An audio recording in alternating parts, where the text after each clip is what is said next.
欢迎回到开幕式的现场。接下来，我们将进行开幕圆桌环节。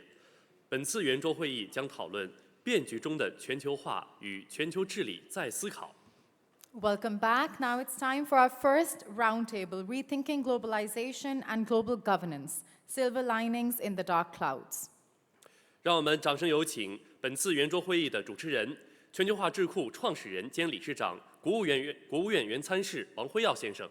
To chair this roundtable, we warmly welcome founder and president of Center for China and Globalization and former counselor to China State Council, Dr. Wang Huiyao. Let's welcome. 掌声有请。Okay, 谢谢. Thank you for the opening. And so once again, we're starting our first roundtable, which is a very important opening roundtable. I think also it sets the scene for our discussion of the next 2 days. So this roundtable is Rethinking Globalization and Global Governance, Silver Linings in the Dark Clouds. Hopefully that is really the case. And also after the opening this morning, we had a very good turnout again at this roundtable, and we're very pleased to have the Prince Turkey Al Faisal from Saudi join us, but also we have ambassador from Italy, from Estonia, and also other ambassadors from Jordan and many countries as well. The tradition of CCG annual roundtable is that we always have ambassador roundtable. So tomorrow morning we have another ambassador roundtable, 12 ambassadors confirmed to participate. But I'm very pleased to have the roundtable guests gathered here today and to start this opening roundtable, which is very, very important that we're going to have this discussion.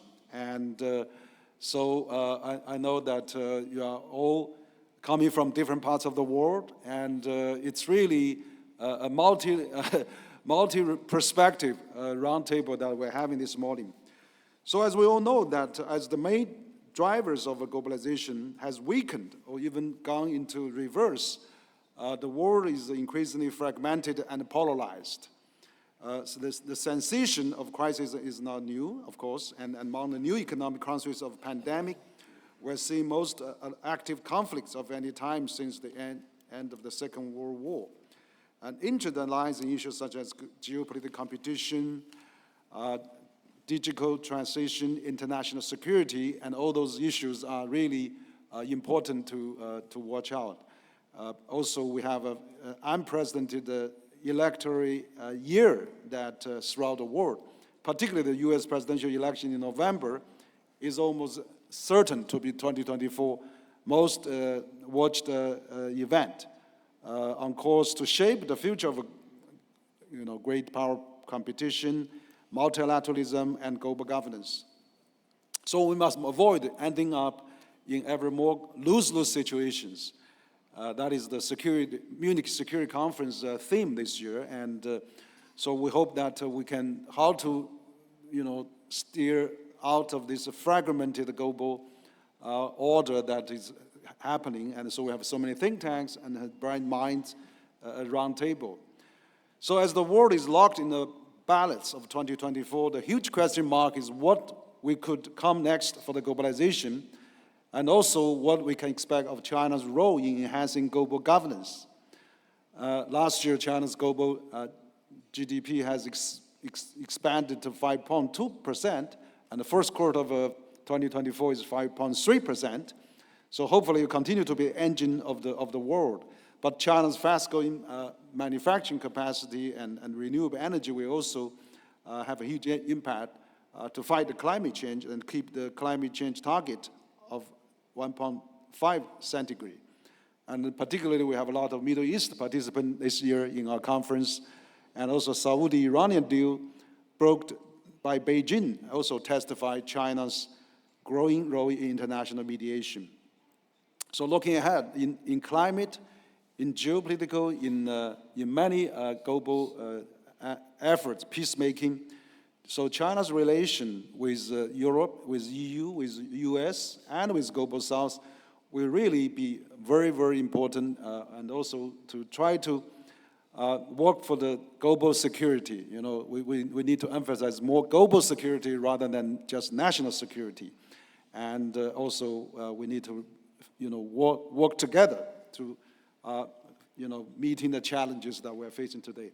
So for the roundtable, I would like to, raise some questions so that we answer them in probably with the roundtable order.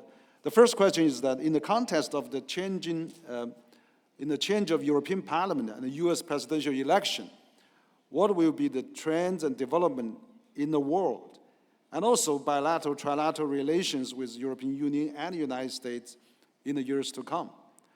So how might these relations affect future globalization, and what can be done for enhance the global governance? And the second would be, as multipolarity is increasing, become the reality, how might the modality of global governance adapt to embrace the pluralism? What role can the global South play in bridging the geopolitical divides? So for multilateral platforms such as the United Nations, the G20, G7, the BRICS, etc., what practical measures can be proposed to enhance the inclusiveness, accountability, and effectiveness in global governance mechanism? And final question is actually, what are the proposals and ideas that we can recommend in facing the challenge in the climate and other green transition, sustainable global economy, and also the global security and human security, rather than national security. So that's basically the roundtable theme. I'm just giving a little frame there, and hopefully we'll have a stimulating discussion. So each of us will have 5 minutes and to share your your insights, your ideas, your knowledge, and after that, we see if we have more time, we can come back for some more exchanges. So I'll do this according to this roundtable alphabetical order, and so first I would like to invite Mohamed Amersi, the founder and chairman of the Amersi Foundation, to speak. So Amersi, please. Thank you very much, Henry. It's great to partner with you at this very auspicious forum. Thank you. As I said last year at this event, we are at an inflection point where the world is going through a tectonic shift, whereby we are likely to see a world in chaos and disorder before a new order is born. In this new world order, polarity will be governed most probably not by traditional superpower framing, but by multipolarity, where military polarity would rest with the United States, economic supremacy and polarity with China probably, techno-supremacy with the citizens of the net, and environmental supremacy with those states that are best suited and able to mitigate climate change. To get to this new world order, we might initially see power shifting from the global institutions that were put into place since World War II to fragmented but nonetheless more solidified and effective arrangements with an expansionist mindset. They will be offering competing visions of a new world order, but only a major reset will dictate which will prevail. For now, it looks like the chips might just favor the globalizing South as opposed to the nationalistic North. The UN, the Security Council, and a multitude of multilateral organizations are largely impotent and represent an era that is long gone. I had the privilege to discuss with my dear friend, the late Kofi Annan, reform of the Security Council membership and voting structure, and we tabled many proposals, but to no avail. In fact, I have subsequently observed that the only issue on which the P5 members of the Council are united and on which there is no veto nor abstention is the security of their permanent tenure.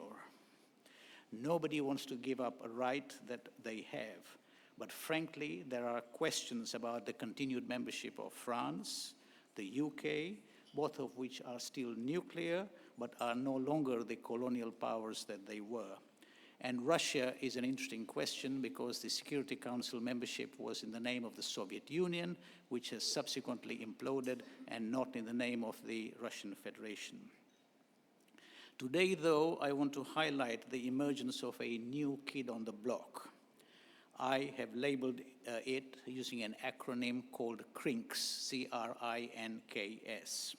This refers to China, Russia, Iran, and North Korea. I started to focus on CRINKS after my Prime Minister, the youthful but largely ineffective Rishi Sunak, referred to the axis of the autocratic states in a major policy speech in Poland a few weeks back.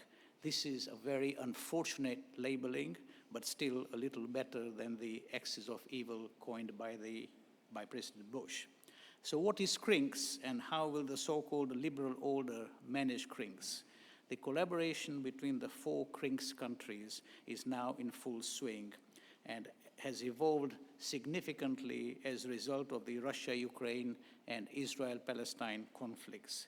They have accelerated their deepening economic, military, political, and technological ties, and the 4 powers increasingly identify common interests, match up their rhetoric, and coordinate their military and diplomatic activities. Their convergence is creating a new axis of upheaval, a development that has the potential to fundamentally alter the geopolitical landscape. This group is not an exclusive bloc, and certainly not an alliance. It is instead a collection of dissatisfied states converging on a shared purpose of altering the principles, rules, and institutions that underlie the prevailing international system. When these 4 countries cooperate, their actions have far greater effect than the sum of their individual efforts. Working together, they have enhanced one another's military capabilities, diluted the efficacy of US foreign policy tools, including sanctions, have claimed spheres of influence, and have hindered the ability of Washington and its partners to enforce global rules. There are many in the West and the East that think that only the West has only itself to blame for all of this, with the somewhat hypocritical and unprincipled approach that they have taken in relation to their foreign policy dealings. Managing these disruptive effects of their further coordination and preventing the axis from upsetting the global system will now need to be a central objective of US foreign policy. For now, US national security strategy ranks China as a higher priority than Iran, North Korea, or even Russia. That assessment is strategically sound. But when considering the threat that individual countries pose to the United States, but it does not fully account for the cooperation amongst them. Driving wedges between members of CRINKS will not work anymore. US policy will need to address the destabilizing effects of some of these countries acting in concert to subvert important international rules and institutions. But dare I ask, is it subversion or is it a rebalancing? And how will it shake out? It is anyone's guess. I don't believe there is any globalization silver lining here anymore, only the gathering of storm clouds. Thank you very much. Okay, thank you, Mohamed, and so for your also very stimulating and interesting and thoughtful discussion that is on table. So I think we have a lot of the challenges. We need a lot of good ideas, and we really look forward to all the participants to contribute. Next, I'd like to invite Doug Bandow. He's the Senior Fellow of CATO Institute from the United States, and I know that also it's not the first time you attend the Center for China and Globalization Forum, and thank you for coming from the United States. So we'd like to hear from you. Doug, please. Well, thank you very much. It's great to have the opportunity to participate in this forum. We certainly are dealing with very challenging times in terms of both globalization and global governance. We see wars and conflict and potential conflicts around the world. We see economic warfare rising as an issue between countries. We see sources of instability, elections in many countries this year that can have dramatic impact, especially in the United States, but others as well. We also see populist impulses evident in countries around the world, including European countries and the United States. And perhaps the greatest challenge on globalization and global governance may be the relationship between the two largest and most important countries in terms of political power and economic influence, where we see the United States and China diverging in many aspects of relations. We see them driven apart on political and security issues, but also increasingly on economic issues. Economic issues that once brought these two countries together have become another form of discord, which is causing, I think, extraordinary problems between the two. The challenges to globalization are many. One is protectionism and economic nationalism, where we see in the United States, we see in Europe and elsewhere, essentially a return to the past of closing markets, of reversing cooperation, of fear of international economic relations. We see that with old products like steel.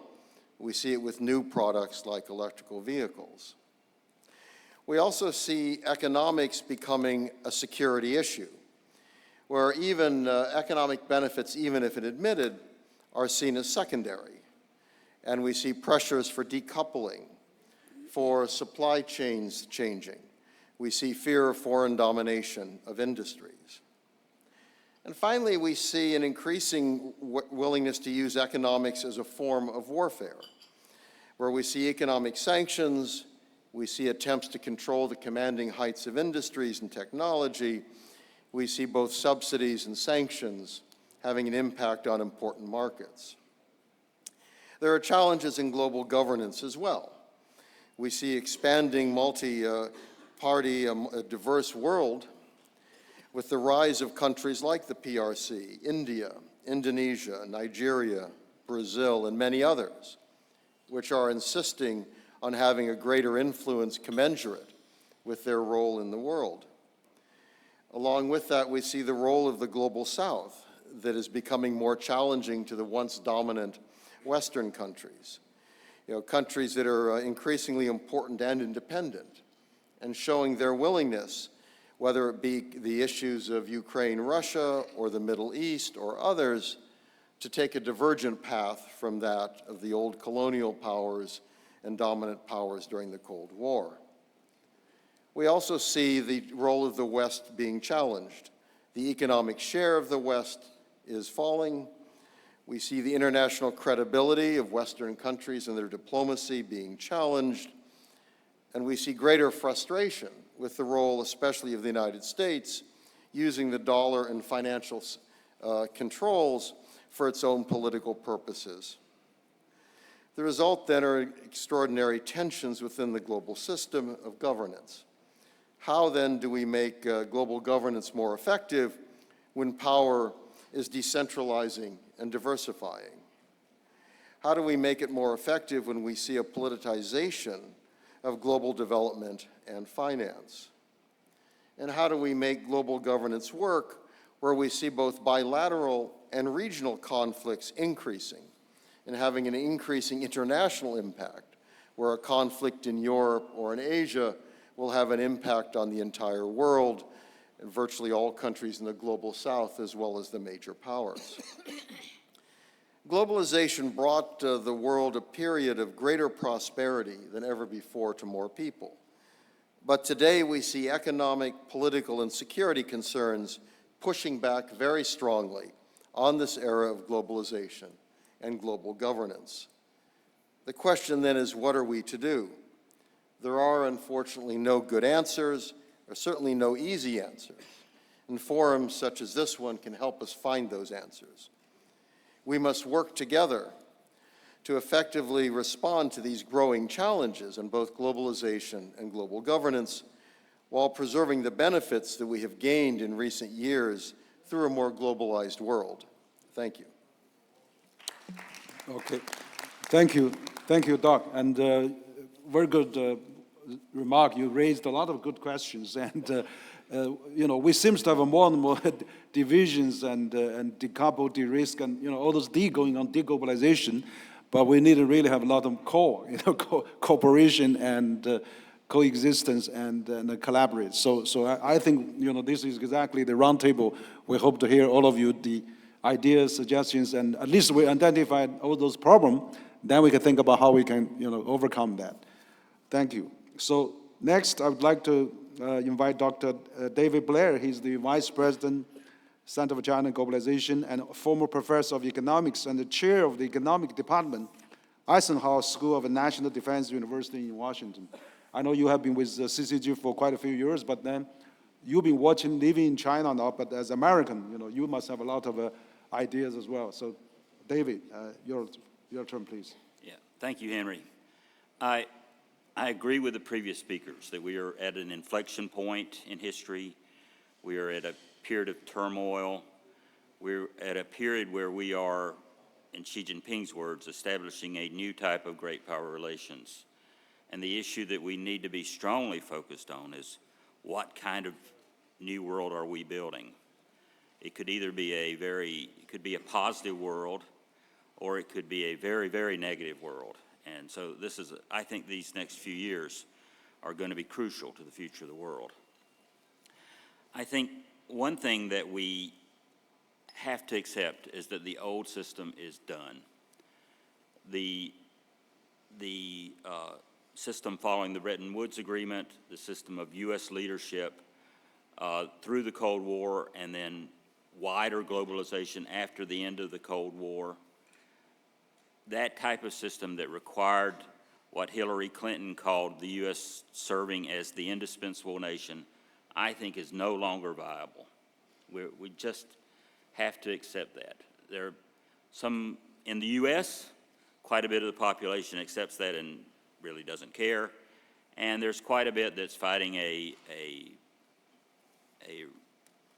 retreating action, basically, to try to preserve that system. But I don't think preserving that system is possible going forward. If you look back at 1992, there were great opportunities to create a new type of world then. And we chose a number of steps which didn't take advantage of those opportunities. It makes me very sad to look at the possibilities of the early 90s and where we are 30 years later. I think we could have, at that time in Europe, we talked about Europe whole and free from Lisbon to Vladivostok. What happened to that? It's gone. So I think the ideal is a kind of multilateral relationship, but the question is whether that's possible, or are we moving to something like a new Cold War or something possibly even more traumatic and worse? So let me talk about, there are two main goals, two main benefits from globalization. One is economic, and the other one is establishing peace. Those are the two things we want.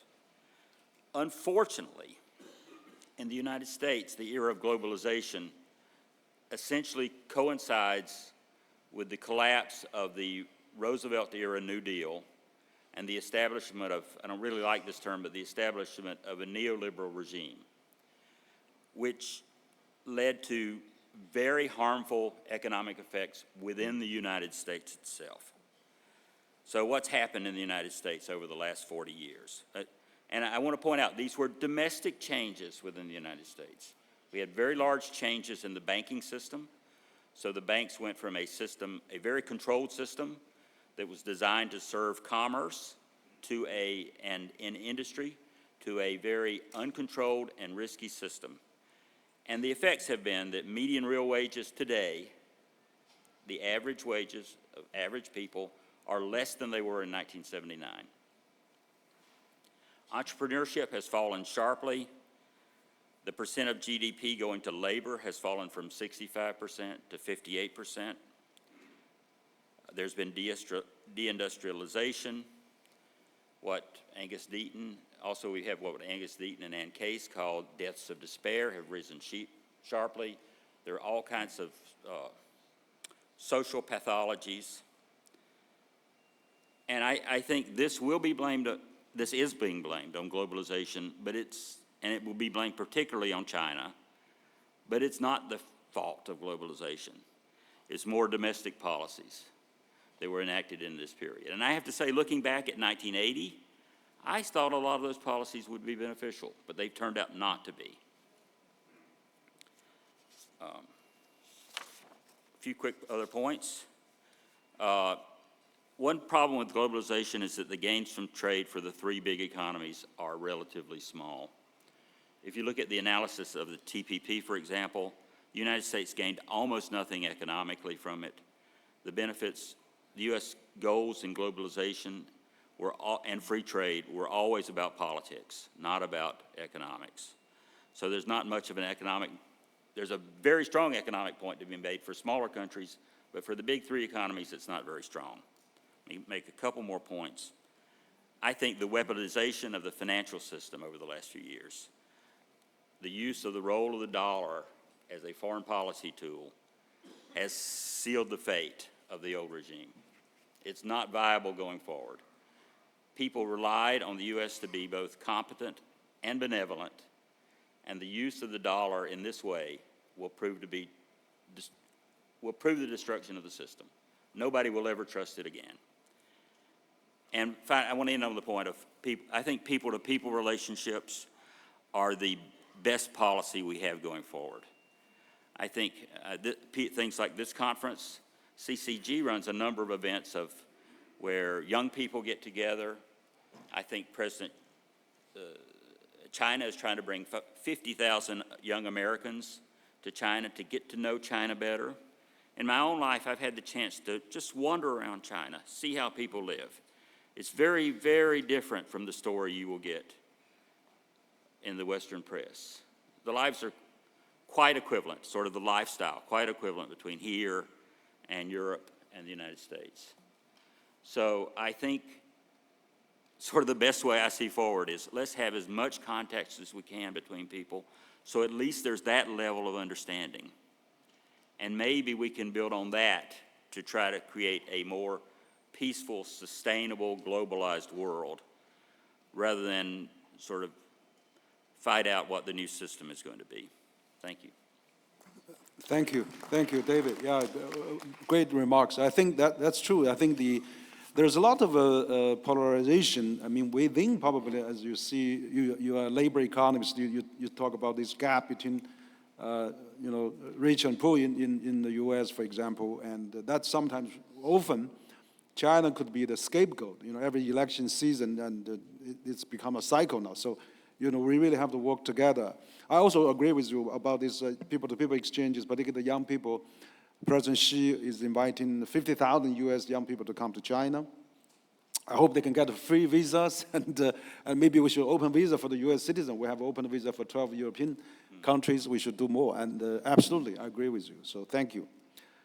Next, we would like to have James Chau. He's the president, China-United States Exchange Foundation, which is a foundation established by C.H. Tung, the former chief executive of Hong Kong SPR government, and also with many other distinguished Dr. Kissinger or Rubinstein, many American colleagues. And he's also James is also the World Health Organization Goodwill ambassador. So I'm glad you are here and also part of the conference. James, please. Thank you very much, Huiyao. I'll try to keep my comments short since you gave me the wonderful opportunity to speak to everybody this morning. Thank you. I'm just going to broadly address some of the questions that were raised by Henry in terms of, where do you go forward from here in terms of that silver lining that he outlined. I guess on the first part regarding the United States, many people have been asking about, who does China want to win, who's better for China, and so on and so forth. But I think, as an independent nonprofit, we don't take any policy positions. And I think it's important to say anyway that, unless you have the right to vote in a particular country, what you think about the election and, or largely, your prediction of who's going to win is a bit of a moot point.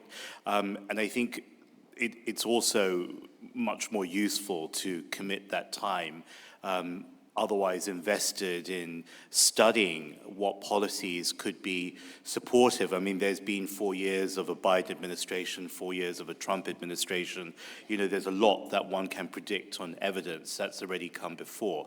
So in that sense, there is a lot of evidence of policy and demonstration of that one can work off on, instead of predicting what the outcomes will be, because quite frankly, none of us is totally sure of that. To the second question on the role of the Global South, I was really encouraged to see at this multi-college delegation that came to Hong Kong that we organized, Georgetown, Fudan, Peking, UC San Diego, and the Chinese University of Hong Kong. They had one session on, what should the US and China do for the Global South? I think it was quite a pointed question. I think there is that tone of responsibility that they have put into the hands of those students who were leading that discussion. But I think also there's the other part, which is, how do you respectfully ensure that the Global South can lead on the global actions to come? I think there's always been that framing, I grew up in England as well, that the Global South is the beneficiary of handouts from the rest of the Western allied powers, which of course is not really true. I mean, Africa, as we know, is a continent of more than 50 countries and a very dynamic region of, over 1 billion people. And there are many other examples of Global South, of course. But I think that how do you best support the role of the Global South? At CUSEF, we believe that the US and China relationship has deteriorated to such a poor condition that we actually need Global South, particularly Europe as well, Southeast Asia, ASEAN, BRICS grouping, to help moderate that as trusted interlocutors in that bilateral framing. If you just work on US and China, which is of course what we all did in the past, you're sort of running up your heads against brick walls rather than trying to be creative and imaginative, finding real solutions rather than trying to, force something out of that square peg, trying to fit into that round hole. And the last point, touching on the UN, I suppose I have to be a little bit careful now that you mentioned my role at WHO. But I think, the spirit of the reforms of the UN, many people have very different takes on that. And just as one person who sat in that room and at the General Assembly many times, I think it's always in the interests of the international community to have fair representation of voices. And not only the representation, but to ensure that that representation, if it does come, is followed up by meaningful participation. How do you ensure, even if you have a seat at the table, that people have a voice at that table, that voice then influences policy at that table and outside of that UN framing? And I suppose, what one always thinks about is, if you're talking about 8+ billion people, how do you make sure that all of those people, no matter where they were born, how they grew up, what surname they had, what passport they carry, really have a fair shot at accessing the best services, that they have those full human rights? I mean, that is the point of human rights, to live the best life that they can. Great. Thank you, James.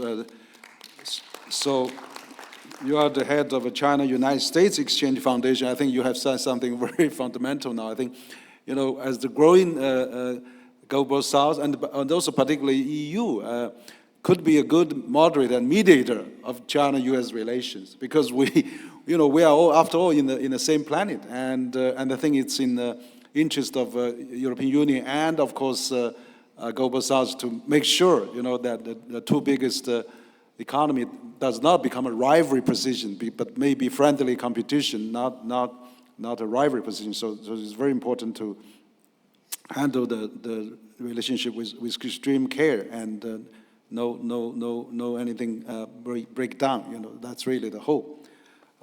So thank you, James, again. And next, I would like to invite a Chinese well-known chief economist. He's actually chief economist from China Center for International Economic Exchange, which is a very well-known think tank from National NDRC, National Reform and Development Commission.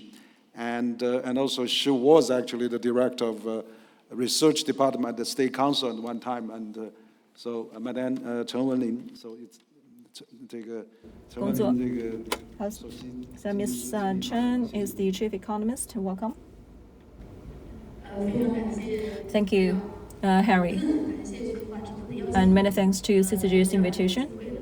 having this opportunity for me to meet the delegates from the think tanks around the globe. I feel very honored. I actually agree with Ms. Amersi that we can see that right now it is the darkest moment due to many reasons. And we actually can create a silver lining for this dark moment or for this dark globe. And in front of the world, we can see it is probably end up in the fundamental question: what is the world, what is the people, and what is nation, and what is relation between this country versus that country. And we have to reshape our understanding about all of these questions, these fundamental questions. So right now we can see, and the boundaries right now in this world is a blur. And basically, we can see the lack of transparency, and we can see imbalances, which is featuring this world. So in this world with such features, and we believe these features will not end, the conflicts and competition will never cease.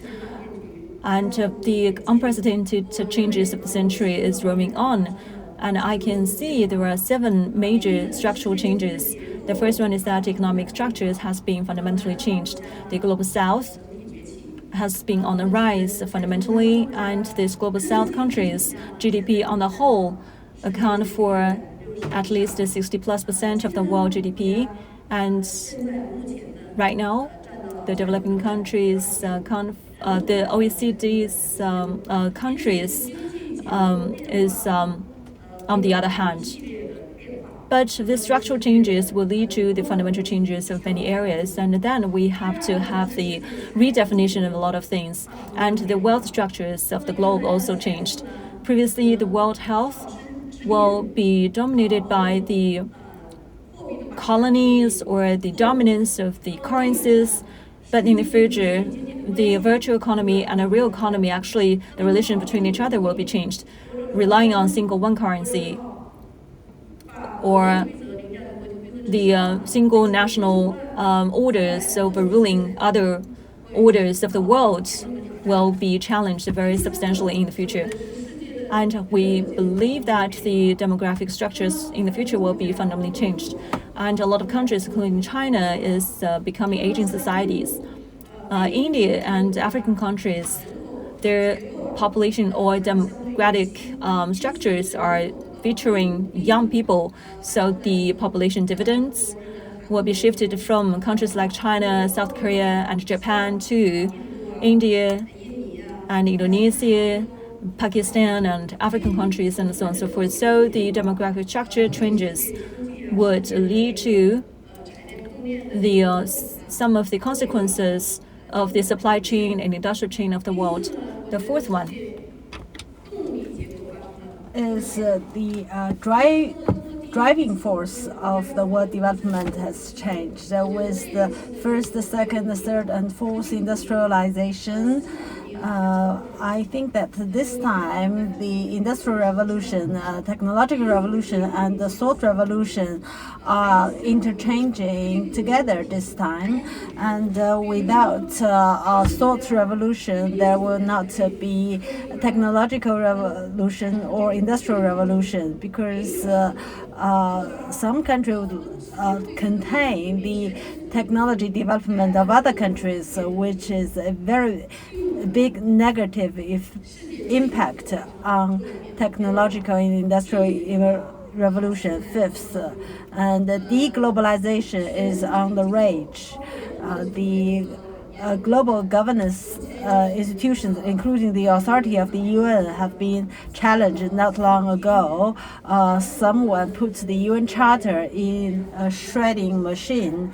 The UN authority has never been challenged as it is now. Protectionism and bloc mentality are on the rise. And in 2023, there were 3,000 protectionist measures in the world. And seventh, the global spatial structure has been profoundly changed. In the past, we only thought about the Earth, but now we are thinking about governance in the space outside the Earth, because the space can hold 42,000 satellites. Now 60 to 70% of the satellites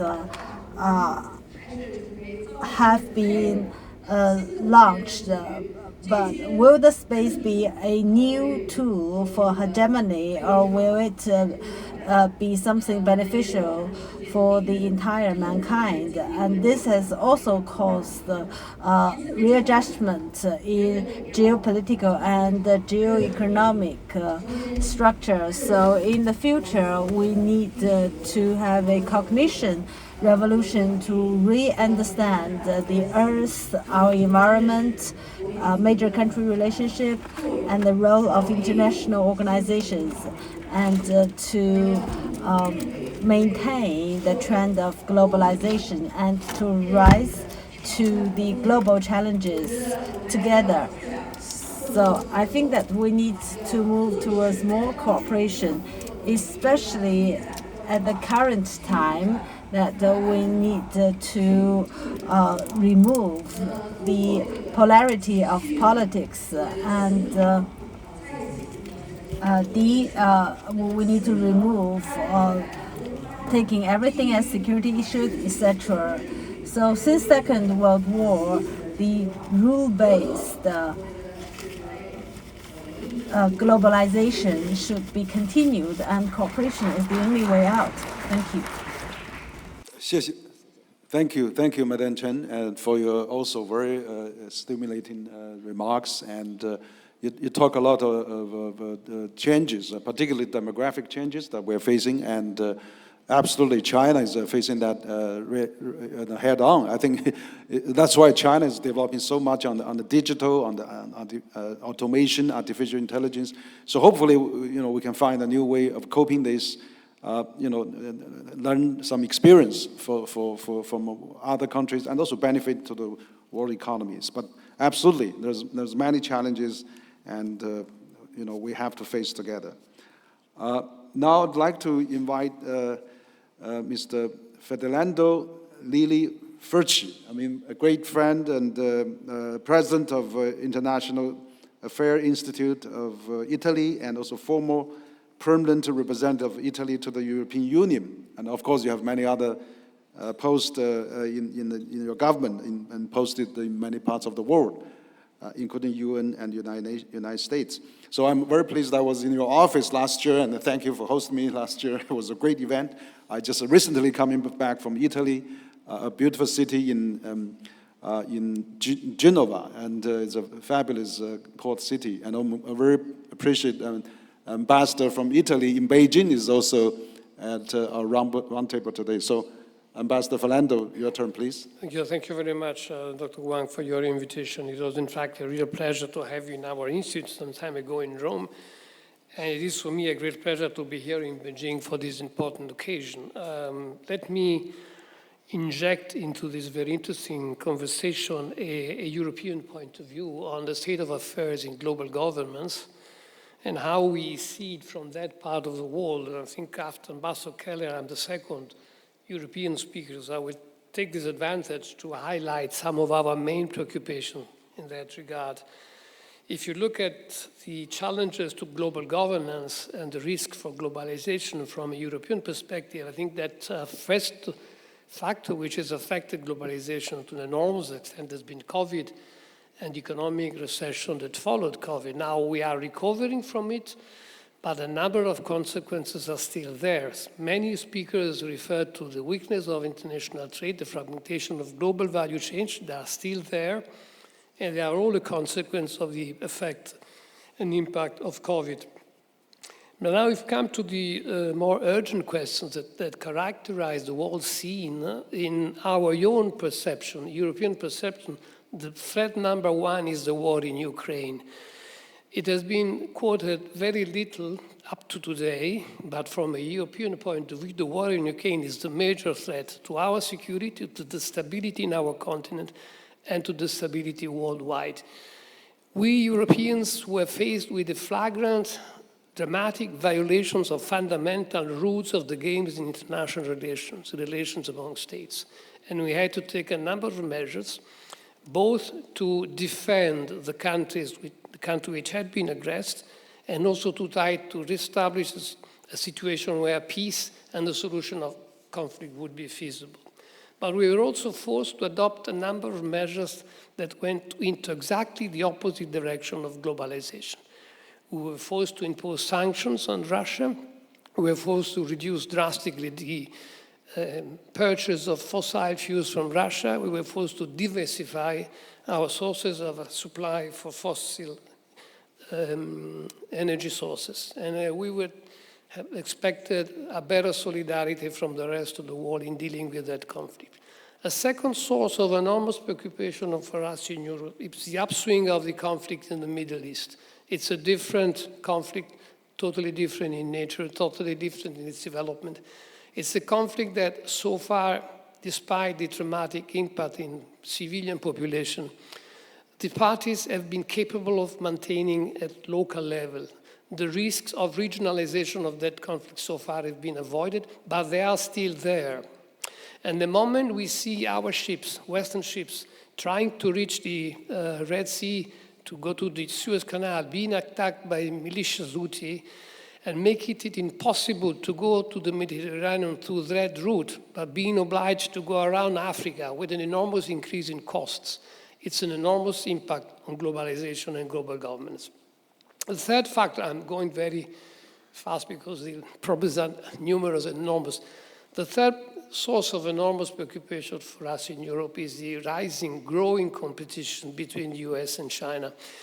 And we look at it with a very interested eye because we are, to a certain extent, involved in that competition. We do not share 100% the preoccupations and the positions of our American allies, but we're still allies with American, but we share some of them. I think this is going to be the subject of a conversation in the afternoon. I will develop some more thoughts on that in the afternoon, but I think this is an element that is also an element of threat to global governance. And then we have two more factors I would like to quote very quickly.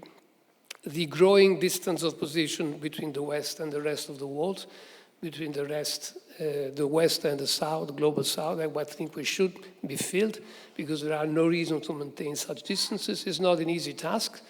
We know that the global South is very important. It's not as united as could appear from outside, but many of the requests of the global South are well-funded and should be taken into account more than actually are taken now. And also, I'd like to note that there are a number of global challenges that need to be afforded together, that cannot be afforded and even solved individually by individual states. This is true for climate change, this is true for the energy transition, this is true for the protection of the environment, for food security, for global health, and for stability in general. Sometimes very good reasons to work together, very good reason to restore a more credible and a more effective system of international relations, international institutions. If one is able, and as it should be able, to look at things that can be done together, I think there is hope to restore a better functioning system of global governance. Thank you. Thank you, Ambassador Ferdinando. So absolutely, you identified quite a few challenges and also Global South, how we can work better, and of course China-US relation is always a key subject which is affecting many other countries. So I think Europe has a lot of roles to play, and both for China and EU to work together to bring peace and harmony to the world.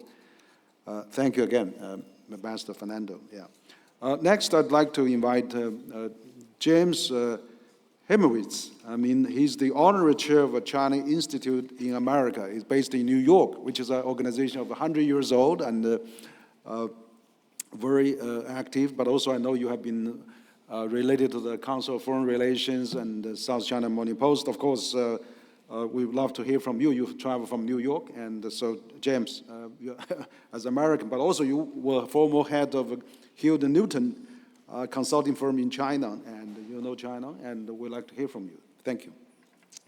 Thank you so much for that. I think that we shouldn't underestimate the importance of forums like this. So a big thank you to Mabel, a big thank you to Huiyao, because whether we like it or not, we have a shared future. And at the moment, globalization seems to global governance, and governments around the world, frankly, are failing. And we need to do something about that, because whether we like it or not, we have a shared future. I often tell this. You mentioned I led the China Institute in New York for 9 years. I was the chair of the Confucius Institute there. At one time, we had hundreds of, almost 200 Confucius Institutes in the United States. There's 1 or 2 left. The state of relations is never as bad as I've seen it. And remember, I lived more than half my life in China. I came here as a small kid to study before it was open to the West. And I listen now to some of my Chinese friends talk about, what about the trust and what about the friendship? And all I hear in America really is fear and anxiety.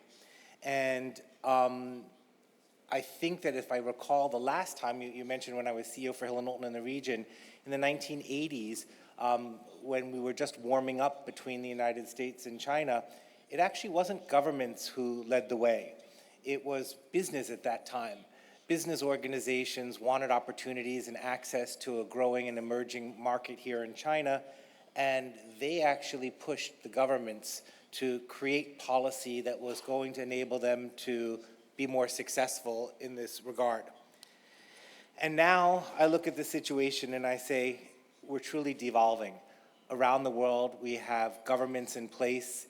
We talked a lot about the global south, but it's true across the board. It's true in Russia, it's true in the United States, it's true in Europe, it's true in Latin America. We have populist governments that are inward-looking, not outward-looking. And I think that, as I've said, globalization, and as we've said here, brought an unparalleled prosperity. And in some regards, even though there were bumps and things that happened in between, a period of tranquility. So what does this mean? I think what it means is we have to now go back to the basics. And we have to think about channels of engagement. Because if we depend on governments to lead the way forward and think about global governance, I think we're headed for a bad place. And I think we need to think about shifting the responsibility and sharing that responsibility. I mean, after all, what are governments? Governments represent the people that they are put in place to represent. And so I think that if now is the time for us to stand up, whether it's here at CCG, whether it's through programs which I'm now deeply involved in. You mentioned that, I was at the APEC conference when President Biden in the United States and President Xi of China committed and listened intently when President Xi talked about trying to increase understanding by inviting more American students to come and study in China, as I had the benefit to come. And I think we have a huge a big ask in front of us. And one of the things that I wanted to talk about was, what are the conduits? What are the channels of engagement that we can actually bring to life to sort of think about getting a restart and having the situation turn around a little bit? And I think one thing that we've all sort of bounced around and touched on, in transparency, I said I'm now a senior advisor to South China Morning Post, which I believe is trying really hard to help the English-speaking world understand China a little bit better. But media is so important, particularly Western media. And I have a big fear. I have a fear that if people in the West or English-speaking audience depend on Western media to get their understanding of China, it's a very problematic situation. And we have to remember whose readership. Everybody's involved, whether you're a government policymaker sitting in a role in the US Senate, whether you're a businessman trying to figure out your policy or plans to come here, whether you're an academic, we're all influenced by media.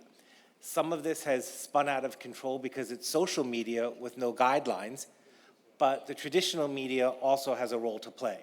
And I'll be talking about a little bit more about this tomorrow in our session, but I think that it's really important for those of us who have come here to participate, who are committed to the concept of globalization and better global governance, to figure out ways to communicate beyond the halls in the room here and to think about how we touch people, everyday people, who are going to be leading the way, because we can't really depend on governments for the next step of what's coming ahead. So thank you for your time. Okay, thank you, James, for your observation. You, so many years you had China hand and travel between China and U.S. so often. So thank you for your comment. Actually, I jumped the queue. I would like to apologize. I think I want to present Mr. Shafi Gabo. He's founder and chairman of the Shafi Gabo Foundation, but he's not only a businessman, but a philanthropist, but also really a global, kind of ambassadors traveling different countries. I bumped into, met Shafi already 3 times. January in Davos and February in Munich Security Conference. You've been organized many roundtables and dinners, expecting the unexpected. So it's really a great honor to have you and I'd like to hear from you. Shafiq, please. Bismillah ar-Rahman ar-Rahim. I would like to interject 3 bullet points in this very rich conversation. But before I do that, I need to recognize what Henry and Mabel are doing.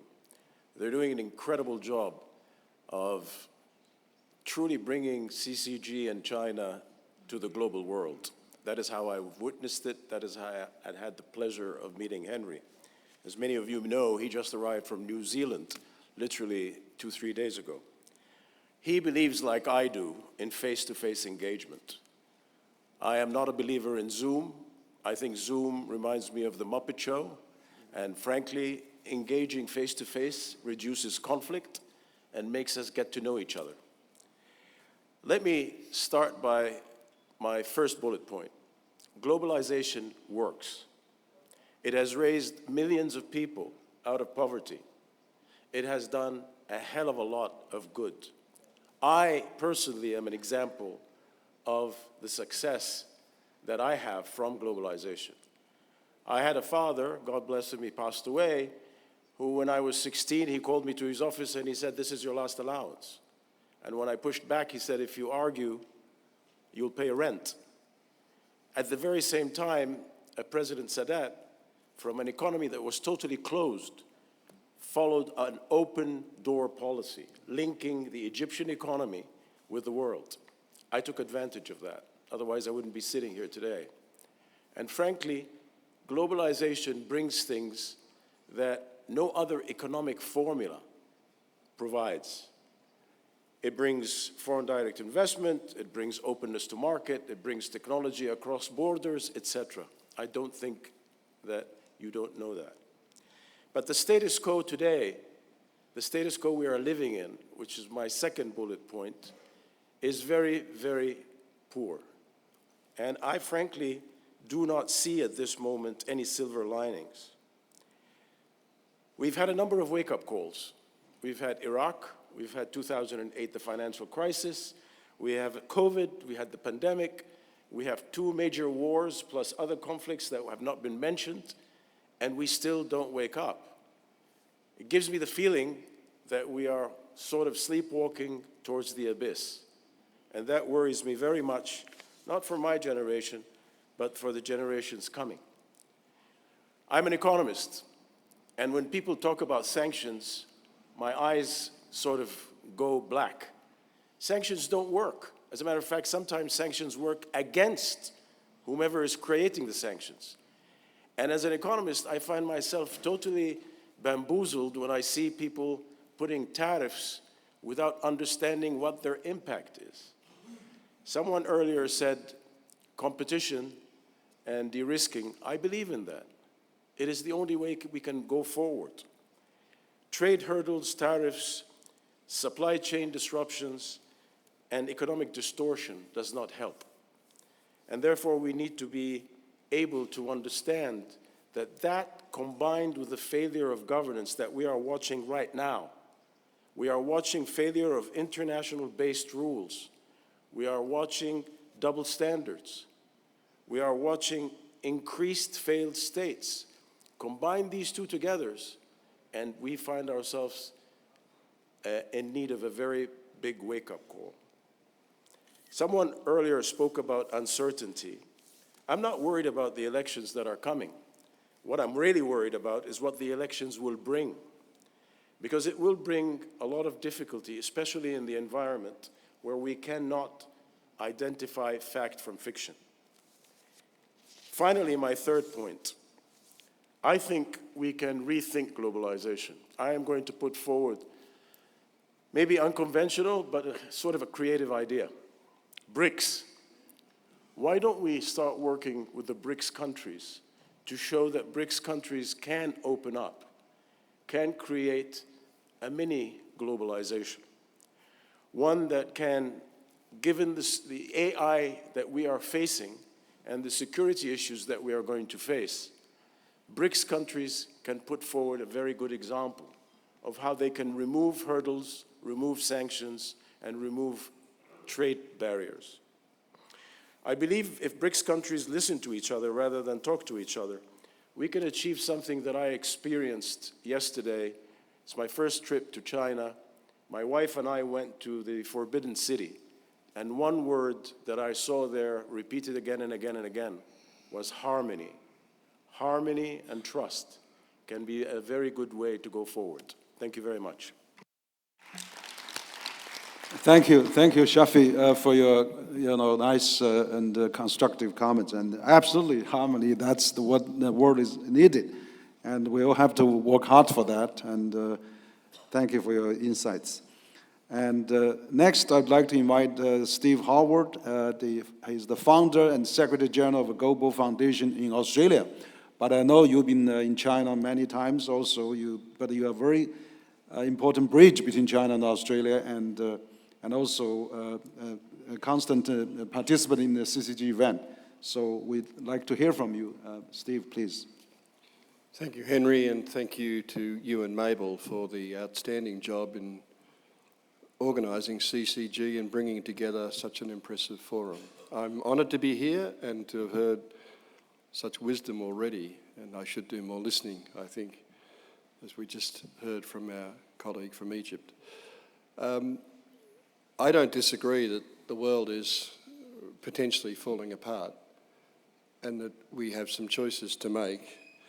Think of what we do in our organisation. I live in Australia, but we work in the world, so I'm stateless. It really is an expression of being post-nation state in many ways, which many of you are. And we really are a platform rather than an organisation or an institution to bring together others who are much more powerful than we are, that they can affect change. Our model, which has been supported by many world leaders, of cooperative globalisation. Pope Francis is one of those world leaders who's embraced that work. I'll come back to that. Christine Lagarde, Jin LeChun at the AIIB, etc. It looks a bit endangered now, cooperative globalisation, so there's a need to remake it and remake global governance. And I think all the thoughts that have gone before are extremely important and powerful. My view is that the global commons will force us to act. In other words, we may not have all the choices that we think we do to not cooperate. We will have to work on what we have in common than what sets us apart. And I'm referring to matters such as climate change and nature and biodiversity, which are a present focus of our work.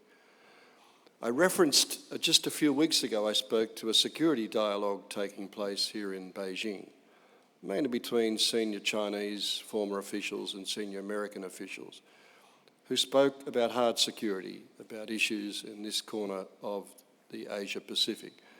I spoke about Antarctica, because it's a continent very close to Australia and to Australia's heart. It has no governance. It has a treaty system. It's fragile. It's a classic case of where we need to remake global governance for the future to preserve our world. If Antarctica's ice should melt, and heaven forbid, sea levels would rise by 60 metres. This is not a technical question, it's a political question, it's a question of cooperation. So my view is we should act, we should do something, we should mobilise others who are more powerful. And our project on shaping global governance around climate and nature is growing. We're starting here in Beijing tomorrow with a conversation, and then going on to Rome, where Henry and Mabel, others in this room, and world figures will join us, and we'll be received by Pope Francis. Yes, the Vatican. He said not so long ago, he thinks of this not so much as the end of an era, but the end of an epoch. So we're living through this transitory time. At the heart of our work is the notion of enlisting business with purpose, those major corporations that have the capacity to change, invest and make the difference to make our planet sustainable. And they will join us. They have the money to do these things. An example, President Lula in Brazil has a very ambitious project to help save the Amazon tropical forests by creating a sovereign investment fund that invests in global markets at large scale, and some of the proceeds then go towards the local people of the Amazon to avoid them having to sell their forest for other purposes. Use the power of the markets and business for good in coalitions between all sectors of society. So we'll go on to Rome, we'll go to Brazil, India, the United States, elsewhere. Our ambition is to have 10 significant global conversations at least over 3 years. The notion of therefore saying, while we are not clear about the future, we're going to aim to create it while we're doing it. And that's what I would encourage those at this meeting to think about as we go away. Thank you. Okay. Thank you, Steve. You're also promoting globalization for many years, and we witnessed that, and thank you for your comment again. So next, I'd like to invite Vicky, Germany. He's the president, Center for International Relations and Sustainable Development, but also he's the former president of the United Nations General Assembly and also former Minister of Foreign Affairs of the Republic of Serbia. I know you have been running the Secretary General of the United Nations and end up the last 2 decades at the UN, the Guterres. So, but you are still young. You have a chance. So I'll hear from you. Vic, please. Thank you very much, Henry, and thanks for all the excellent work that you've done over the past 10 years.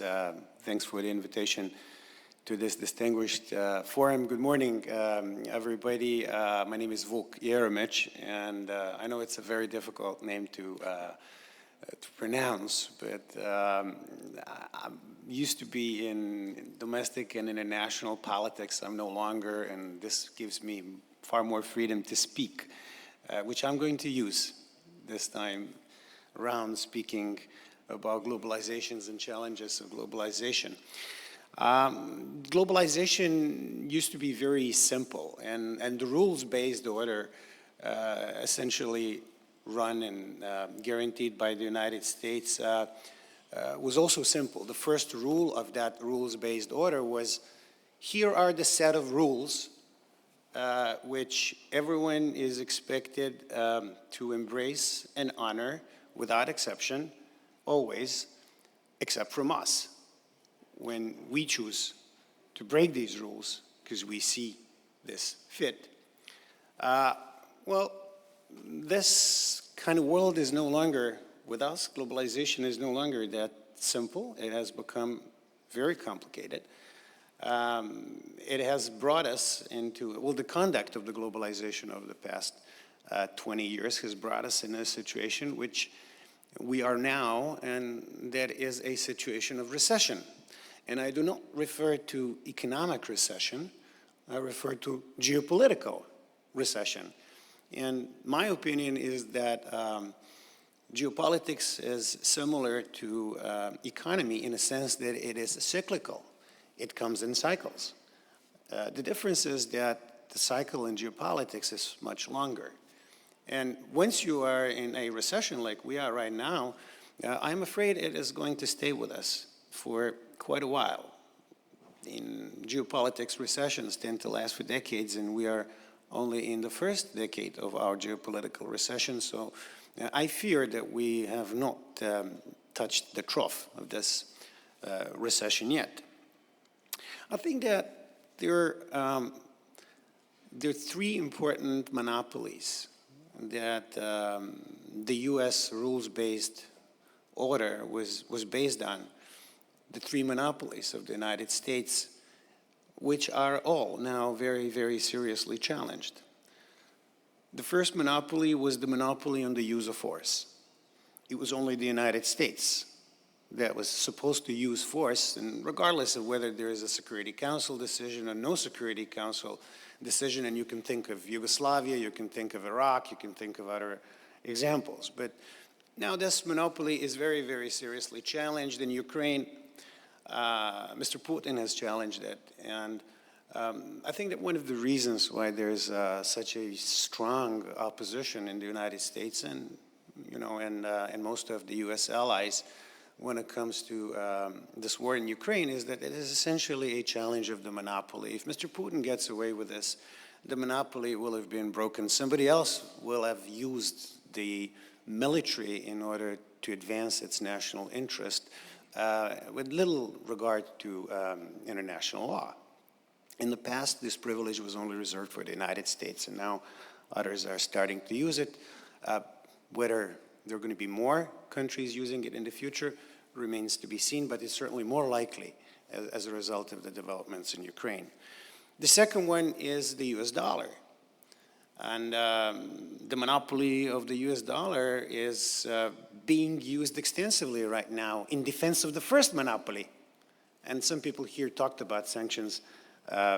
Sanctions didn't work in this case, and I think that one of the serious consequences of the current developments is weakening of the monopoly of the US dollar as a result of the war in Ukraine and the sanctions that manifestly failed in the case of Russia. And the third one is technological monopoly. Now, technological monopoly was broken. We sit in this country, which is one of the big challengers to the technological domination of the United States, and globalization of the future, I think, is going to be driven primarily in two axes, in two directions. One, the global transition to post-carbon world in economy, where China is going to have the lead. And the second one is artificial intelligence, where I expect, despite all difficulties that the United States is facing, that the United States is going to have a lead, which is, in my opinion, going to give rise to a certain balance. How to counter the continuation of American decline in all three fields that I had mentioned. When it comes to China, I'm just going to say two words, and that's how I'm going to end, and that is Sun Tzu. Thank you. Okay, thank you, Vic. And very interesting observation you mentioned about, we have seen a world of dominance, of monopoly of military power, monopoly of a dollar, and other monopolies. I agree with you. There's probably a cycle of geopolitical relation. As I was talking to Joseph Nye recently, we published a book for him, and he actually said that even China-U.S. relations, every 20 years there's ups and downs, and then of course we are probably in the lower 20 years, and he hopes that by 2035 or 2040 we'll reach a new equilibrium, maybe we can coexist peacefully. So thank you for the views. Now, next, I would like to have Ambassador Declan Keller. I mean, you are the chair of the governing board of European Policy Center, and also you have spent eight years in China as ambassador and 9 years in Brussels as ambassador to EU. So you know both worlds, and your view, please. Okay. Thank you very much, Henry. Much has been said already around the table with which I agree, and I particularly agree with the remarks by Ambassador Nelli Feroci. So I'm going to use my time to talk about one or two additional questions that are raised, I think, by your questions, Henry. First of all, I think it's very important to recall always that institutions matter. And I do agree that the post-1945 dispensation has many deficiencies and is clearly unequal to the new challenges in the world. But the need remains, as others have said, to reform these institutions. And we really don't have the luxury of starting again from a blank page. We need radical reform of these institutions. And as far as the UN Security Council is concerned, and I speak from the experience of when I was a very junior official. My first overseas posting was to the Irish delegation to the UN Security Council when Ireland had a non-permanent term.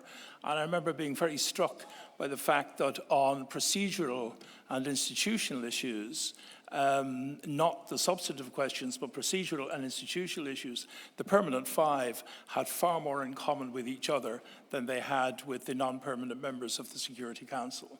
So I still think there is this issue of the vested interest and the special status that devolves on the permanent five.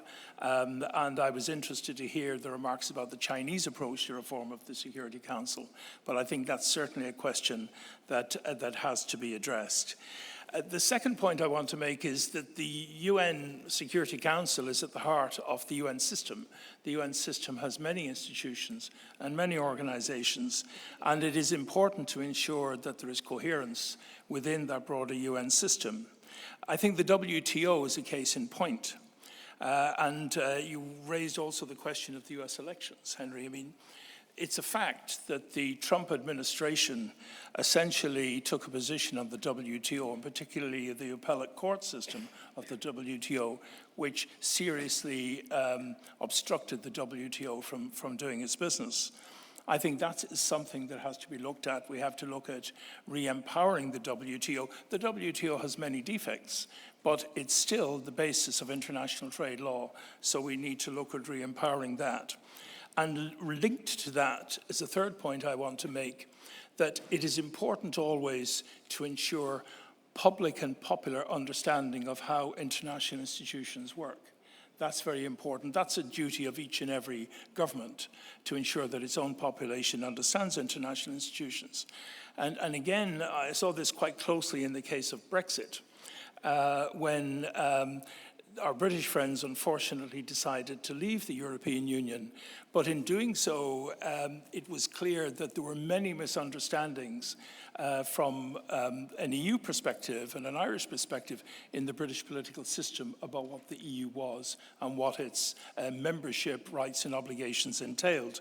And most immediately for Ireland, it was the question of how to preserve the fabric of the peace process in Northern Ireland, which was essentially based on joint and common membership of Ireland and the UK in the European Union. So I just use that as an example to show that it's a constant obligation on all of us to ensure that our people understand what the basis and bargains underlying international institutions are.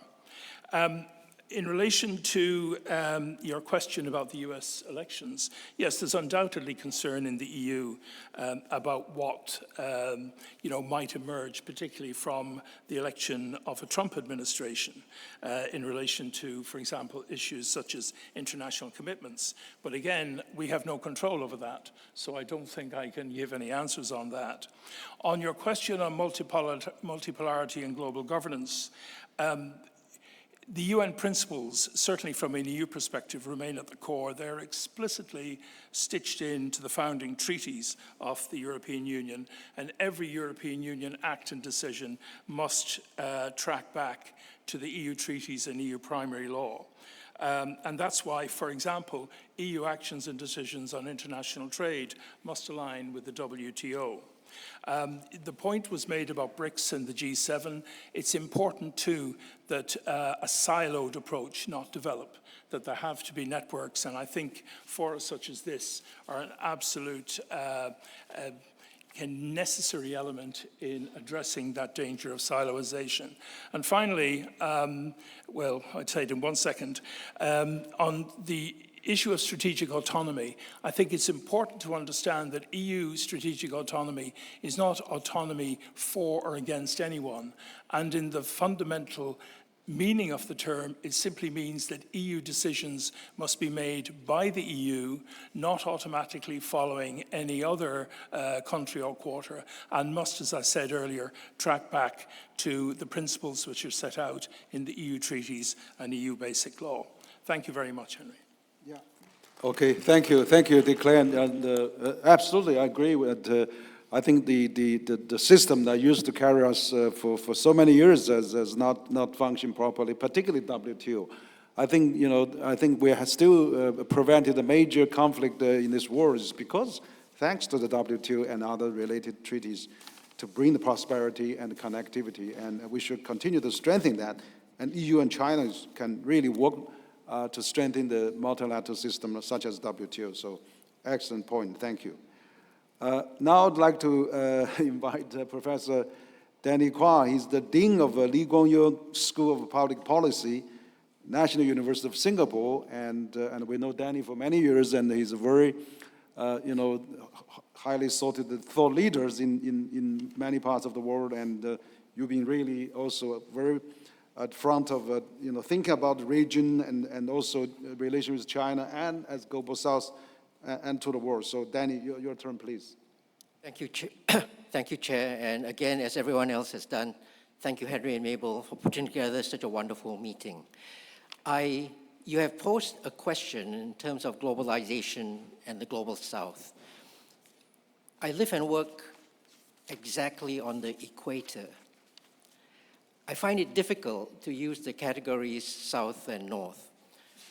But a little bit less humorously, a bit more seriously, I live and work in a nation that's too rich for the Global South to identify with us, but at the same time, we are not in the inner sanctums of power, the way that the Global North might consider itself. So I want to suggest a crafting of the question, if I may, Chair, in terms of a different community, a different subgroup of the international community. But for what I want to say, for what that community to make sense, I need to just make three quick observations. The first is that globalization is an integrated global economy that works when we have a basic provision of minimal global public goods. Included in that is a rules-based order, a commitment to peaceful dispute resolution, platforms for trading, and open markets. A second observation is that over the last few decades, as globalization has taken hold, it has led to a diffusion of power away from a concentration around the traditional poles. In other words, we have seen the emergence of a true, genuine multipolarity. But at the same time that multipolarity has set in, it has disengaged world leadership. Global leadership in the form of the advanced countries now find it less of an incentive to provide those global public goods, because the gains from those are now shared with an ever-increasing larger community. On the one hand, that's great. We've got a world that's more egalitarian. But on the other hand, we see a reduced incentive for advanced economies and world leadership to continue to be the provider of public goods. So third, this takes me to my third and final observation, is that the world has now, as a consequence of these dynamics, moved away from a productive globalization to a world where there is securitization and weaponization of economics. There's a world where different kinds of economic statecraft are routinely employed. This is a world where protectionist measures have risen threefold in the last 4 years alone. We have shifted away from a rules-based order under which globalization could thrive to an order where might increasingly makes right. This is not a happy place to be. This gets me to the end of my intervention, if I may, Chair, which is, what is the community that I'm thinking about? The things that I've described have their damage inflicted not just on the Global South, but on everyone in the world. So we need to think about how everyone in the world needs to come together on this. I suggest a phrasing. Not everyone is going to like this, but I'm happy to consider other possibilities. Third nations. Third nations, nations out of any two that are in direct conflict. This community of third nations need to come together to help repair the situation. One way to think about this is that third nations are the small states in the world, but they're not just the small states. One way to think about this is what when we see global conflict, many of us go back to history and we think about, among others, Thucydides. Not Thucydides' trap, but what Thucydides said about how the big states do what they will, the rest of us suffer what we must. We need to reject that idea. We need to bring agency back to third nations. And I have very concrete, in 30 seconds, I have very concrete ways to suggest that. First is, third nations need to look for opportunities for inadvertent cooperation by the great powers. If the great powers refuse to cooperate, we need to trick them into inadvertently doing so. We can do that by tying issues of trade and cooperation with other things that matter. The second point is we need to avoid zero-sum confrontations. Nobody wins in those outcomes. Let's just stay away from that. And then finally, and this ends, let's look for opportunistic multilateralism. There might be restrictive forms of plurilateralism, minilateralism that will work for third nations to get the great powers to again inadvertently cooperate. That concludes my presentation. Thank you very much, Chair. Yeah, okay, thank you, Danny, and very interesting view, actually. I agree, there's over-secularization, overemphasize on the security, and overemphasize on, on those sanctions and things like that. It really cause a lot of problem of the world, because I think that the term of Global South actually emerged because they want the economic development. That's why you see BRICS expanded so fast, doubled in the last year, and then there's another 25 countries lined up to join because they see the economic globalization that the BRICS represent. And Global South probably is no longer an economic term, it's become more include the economic and probably some political incentive there as well. But I think third country is a very interesting concept. There are also people mentioned about mid-country power. So I think, as multipolar world arrives, we need to really reach a stability and more intermediating of each other to stabilize. So thank you, Danny. Now I'd like to invite, we have another guest, Madame Sajja Sarasina, from UK, actually. You were the former Sri Lanka High Commissioner to the United Kingdom. Of course, you also from Global South. Your turn, please. Welcome to Beijing. Thank you, Professor Wang. I'd like to join the chorus of speakers in congratulating you and Dr. Miao for this excellent conference and the staff of the CCG for all the arrangements made. Congratulations. The 10th forum, it's the first time I'm participating in this forum, and I'm very pleased to be here in Beijing in my personal capacity as I stepped back from the government a few months ago. Rethinking globalization, the global order established since the Second World War has faced unprecedented challenges and transformations. The question is, are we going to battle to protect the old world order or embrace the new one? The silver lining for me is that we have today not just an opportunity, but also an imperative to recalibrate world governance to reflect these changes. It is the responsibility of our generation. Global governance would need to adapt in several ways to embrace pluralism in an increasingly multipolar world.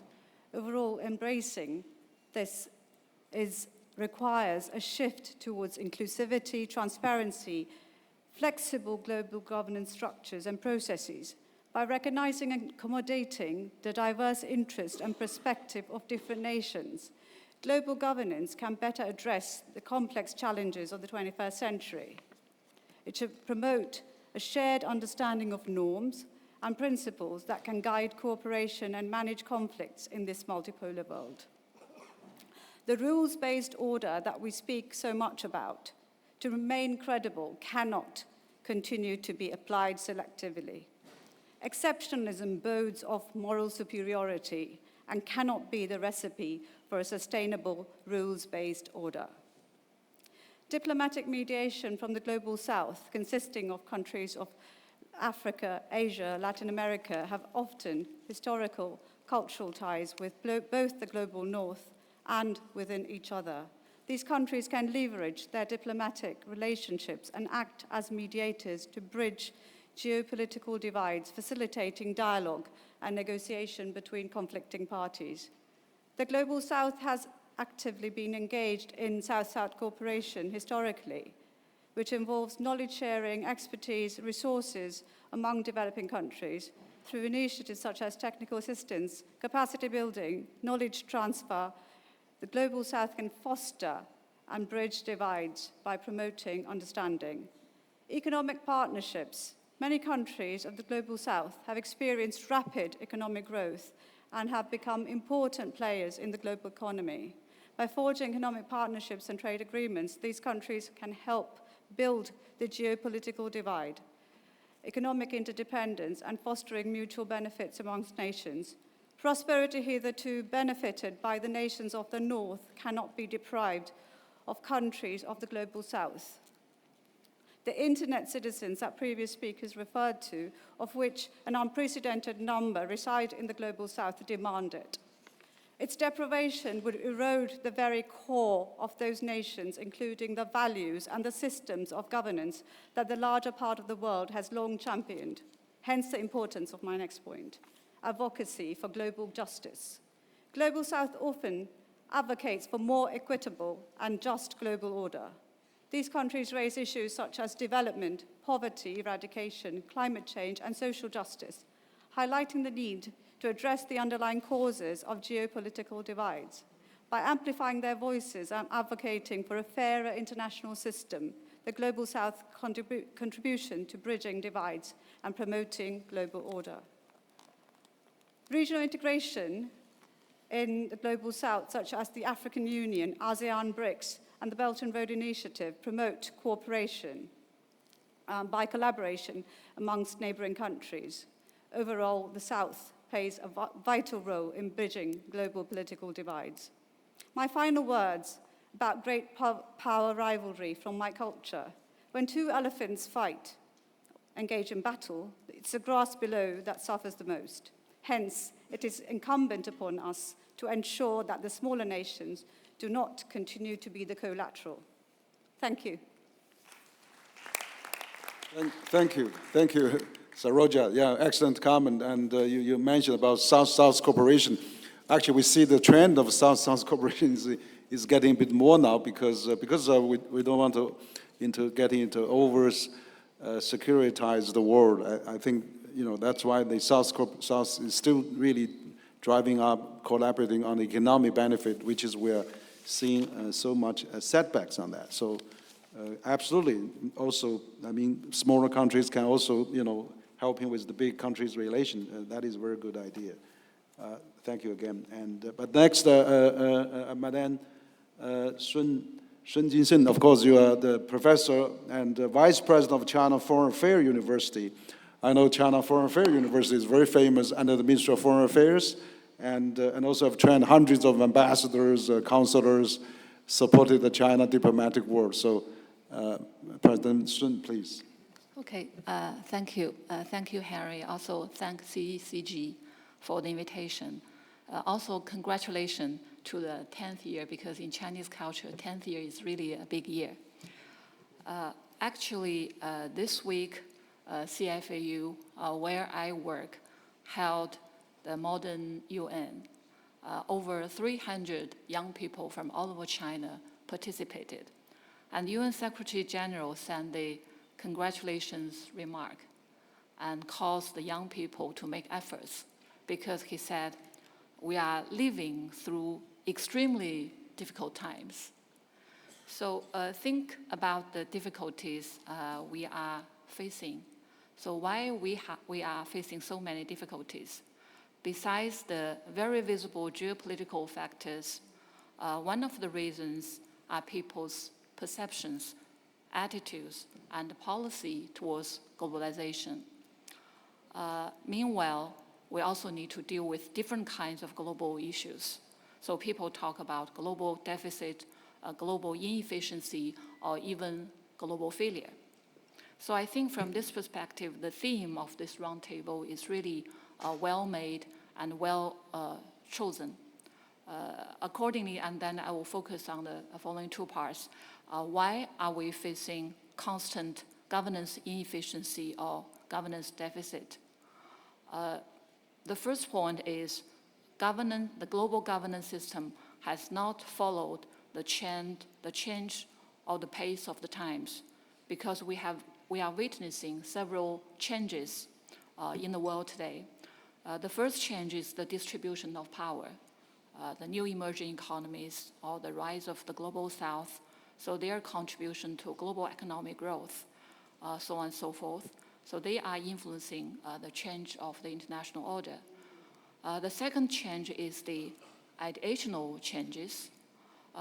Because of the change of power, because of the change of distribution of power, countries' self-perception or mutual perception has changed quite a lot. And people's consensus on a lot of things have changed, such as globalization, major power relations, or even people's attitudes towards international order and international system. So this is why we say we have seen a lot of lack of mutual trust. And lack of mutual trust directly influences global cooperation and coordination. So that's why we say we are facing a lot of uncertainty and instability. And the third change is global issues themselves. Because in the past, we only need to deal with maybe higher politics, but today we need to deal with both high politics issue and low politics issue. We need to deal with traditional issues, traditional security issues, and non-traditional security issues. Meanwhile, with the development of new technology, we need to deal with AI or biotechnology things. As a professor, I know it's very difficult to judge whether the paper is written by AI, by ChatGPT, or by the students themselves. Okay, so these are the new things we need to deal with. On another hand, we still see some things have not changed much. That is the international institutions, because global governance rely on institutions. Just now, Ambassador Callagher also mentioned that. The international institutions are mainly formed after World War II. But think about the world at that time and think about the world today. It's totally different.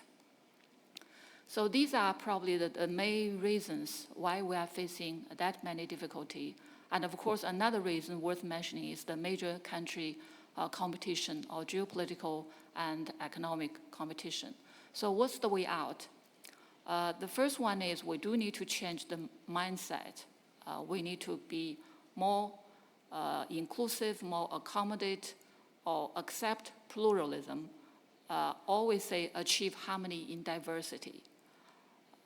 A lot of things actually global issues are related with developing world. So in the past, probably the voice from the developing world have not been taken enough consideration into. The second point, we need to reform the current international institutions so that they can better reflect the changes of the world. This has already happened, IMF or World Bank, so on and so forth, or even the evolution of G20. And then the third point, we need to make good use of the new institutions and then the new mechanism, such as BRICS or Shanghai Cooperation Organization around China, or even some new areas, institutions. Regarding China's role in global governance, China has attached great importance to global governance and tried to propose new initiatives or build new frameworks.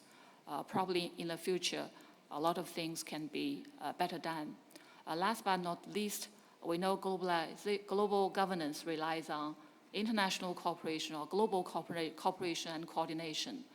If we can cooperate well, first we need to trust each other. So to build mutual trust is more important than ever. So today, this event is of great importance for us to enhance people-to-people exchanges and to enhance mutual trust. So I'll stop here. Thank you.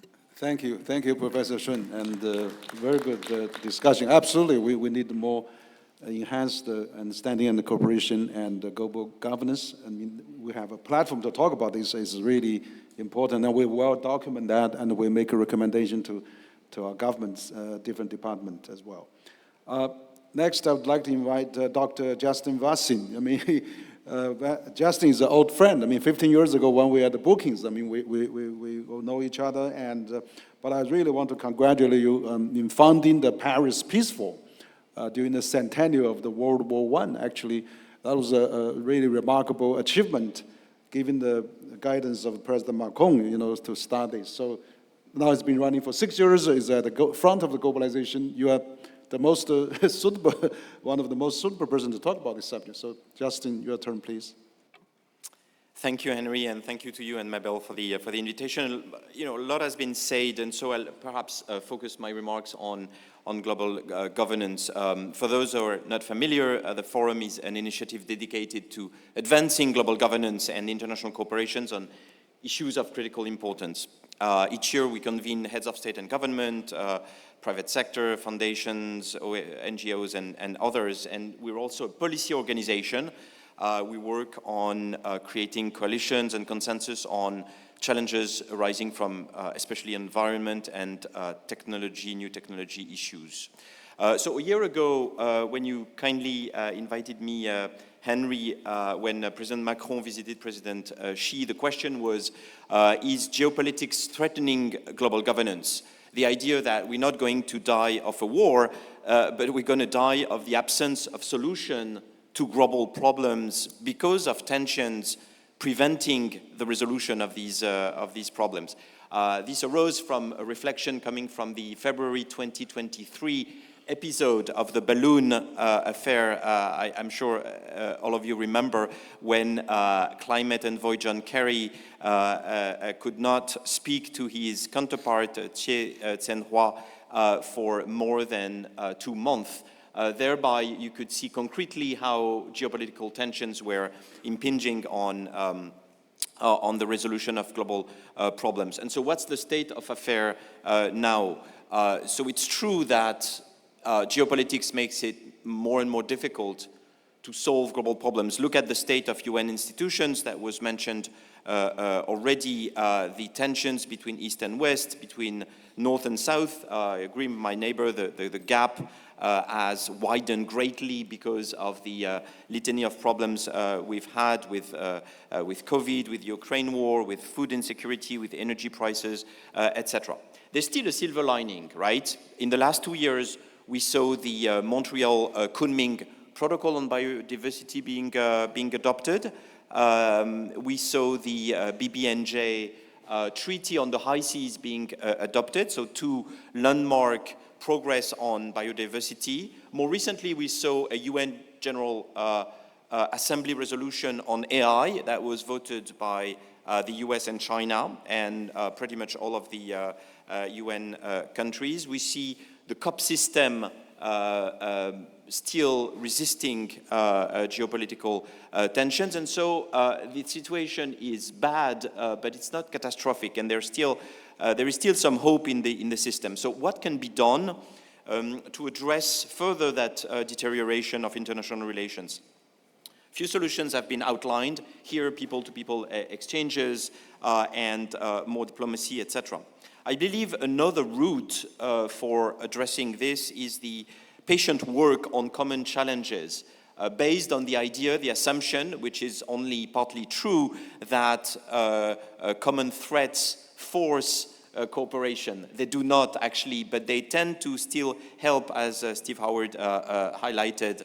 I don't believe that countries, that the US and China are forced to act because of common threats, but at least they are more inclined to act when their direct interests are threatened by the lack of cooperation. Let me give you a few examples of that, examples in which the Paris Peace Forum often with your help, Henry and Mabel, and the help of a couple of you around the table this morning, has been very active.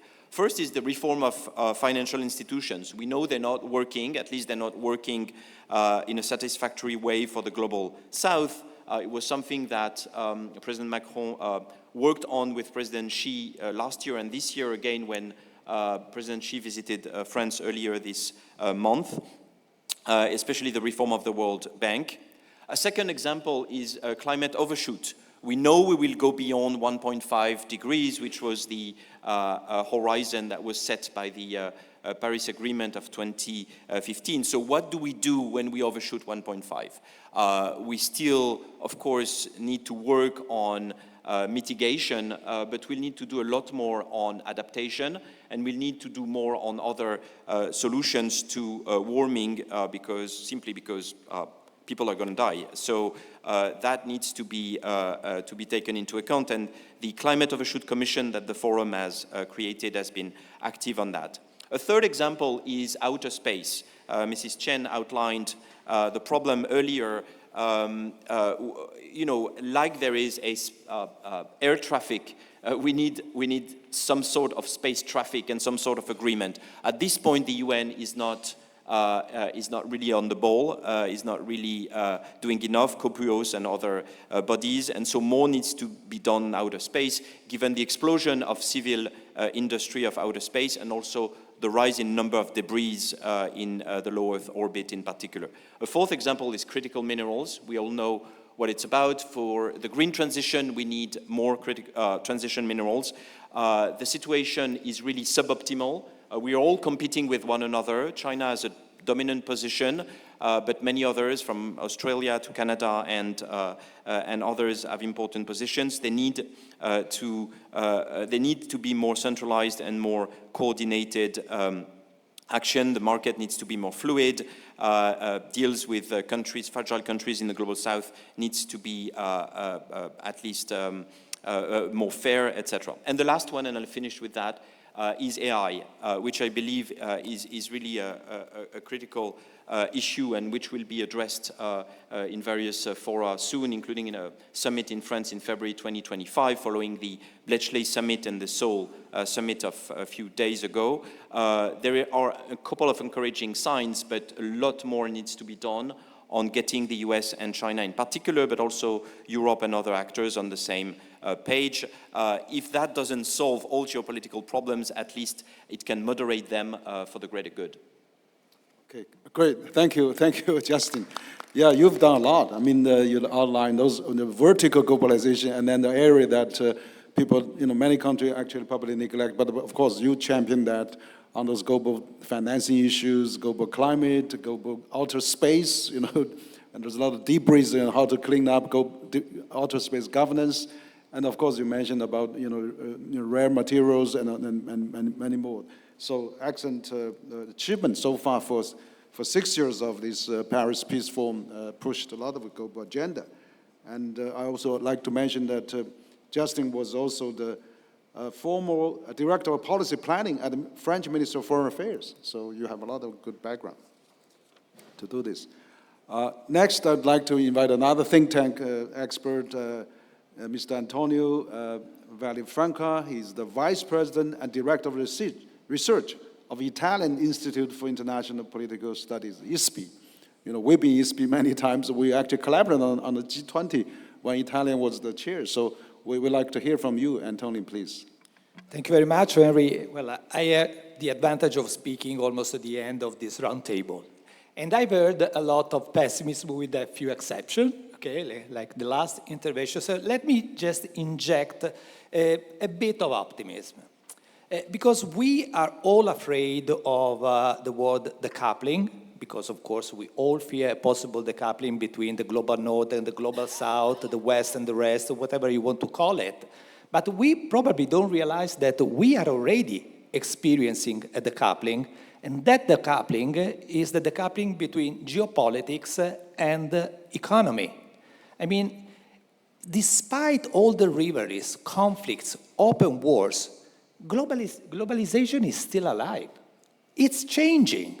I mean, trade is doing relatively well. is changing in terms of value chains, in terms of friendshoring, nearshoring, call it, okay? It's changing when it comes to FDIs. They are changing nations. It's not changing, for instance, when it comes to portfolio investment. They are still very much globalized. So globalization is changing, and we don't need to completely rethink global governance. We just need to slightly change globalization despite all today's rivalries. And in order to do so, I want to challenge a concept which has been used so many times also this morning, which is this, division into blocks. The global south and the global north, which reminds me and reminds all of us the division that we had during the Cold War. But it's a totally different world, the one we are talking about. During the Cold War, there was an ideological divide between the two blocks that we cannot see, if not only very partially today. When it comes to economy, the two blocks were completely divided. This is not today's situation. When it comes to mid-powers and emerging powers, take Turkey, take India, well, they don't want to be simply non-allied. They want to be multi-allied. They want to be with all the possible blocks. So if we simply use this, this division between North-South and Global South, we are making just an oversimplification of today's reality, which can push us also to misleading results. And that's why I think we should overcome this division, even because it's totally false that, a global north exists and the global south exists. As you also, Danny, to some extent mentioned, the global south is not united. There is a huge rivalry inside, for instance, between India and China. The global north is not as united as you think. There are huge problems in transatlantic relations, not to mention what would happen if Trump were re-elected and goes to the White House. So if we adopt a different vision, if we just recognize that today's world is much more complex of this simple division between the global north and the global south, and we know that we need to change global governance, well, we have to, act with what we have today. We are not able to completely change global governance. There is no way today that we can, for instance, change the seats in the Security Council of the United Nations. It's not going to happen. So what we have to do basically is two things. First, no escalation. It's a huge responsibility for all the big powers, including China today, of not having any escalation. So it means Ukraine, it means Gaza, it means Taiwan. There is no need of further escalation. And the second thing, since we cannot really do so much things to improve global governance, at least let's look for the least common denominator, what puts all the countries together. And Justin, in the previous speech, mentioned a few items, a few things on which there is still cooperation, and much more can be done. So just to conclude by my time, if rationality holds today, globalization is not over. But we learn from history that, history is marked by non-intentional results. When, for instance, due to escalation, rationality does not hold anymore. So please, let's stick on these 2 points. Okay, no further escalation, and this is the responsibilities of the big powers, including China, the United States, and the European Union. And the second thing, of course, let's do what we can. Let's focus on the least common denominator. Thank you. Great, thank you, Tony. Let's focus on the common denominator. That's absolutely right. We are really can't divide it by the geopolitical, and that's driven by the economy and prosperity. So thank you. We're running, probably a little behind, but let's come to the next speaker, Dr. Wu Sichun. He's the founder and president, Huiyao Center for Maritime Cooperation and Ocean Governance, and also he was the academic chair of South China Sea Institute. So Dr. Wu, please. Thank you, Henry. I'd like to give thanks to CCGs for the invitation, and Dr. Maple Miao and Henry Wang. So it's really important, tremendously important forum organized by CCG. So I'd like to drag your attention back to something that has covered 70% of the planet Earth, that is about the governance over ocean. Basically, in particular, on the issues and challenges faced by the governance over ocean. And Chinese people prefer to talk about opportunity at the same time, challenges as well. Basically, it is the intertwining issue related with the challenges and opportunities. So the governance over oceans, the challenges and opportunities can be summarized into three categories. The first one is the fragmentation about the ocean governance regarding the institutions and rules, especially in the Indo-Asia-Pacific region. Right now, we can see there are more than 40 institutions related with the security, rescues, fishing industry. And taking fishing as an example, there are 8 institutions. For example, the South Pacific and North Pacific institutions, and Asia Pacific Region Committee, and the Tuna Fishing Industrial Committee, and so on and so forth. So there are so many institutions over there, and some of them are even in conflict with each other or competing with each other. And some of these institutions, or part of the rules, are to some degree confronting with each other or conflicting, like the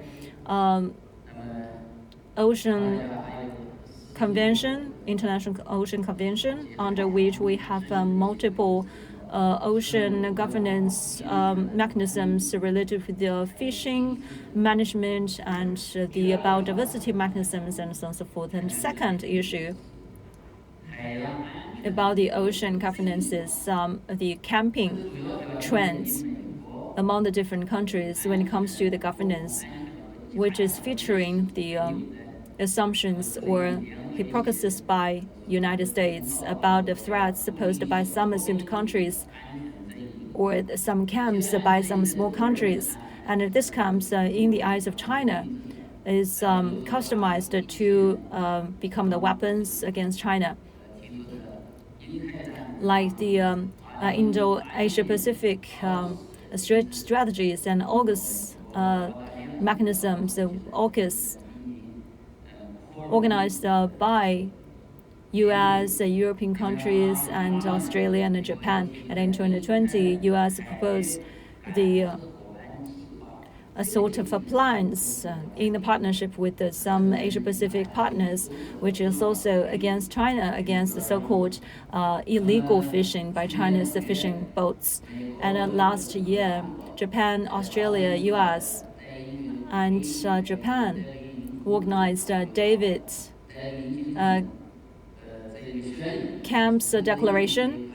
And from the content of that declaration, the eastern part of China Sea, East China Sea, actually in the East China Sea, there are some small camps have been formulated. And this year, Philippines and United States and Japan organized a 3-party leadership meeting in South China Sea.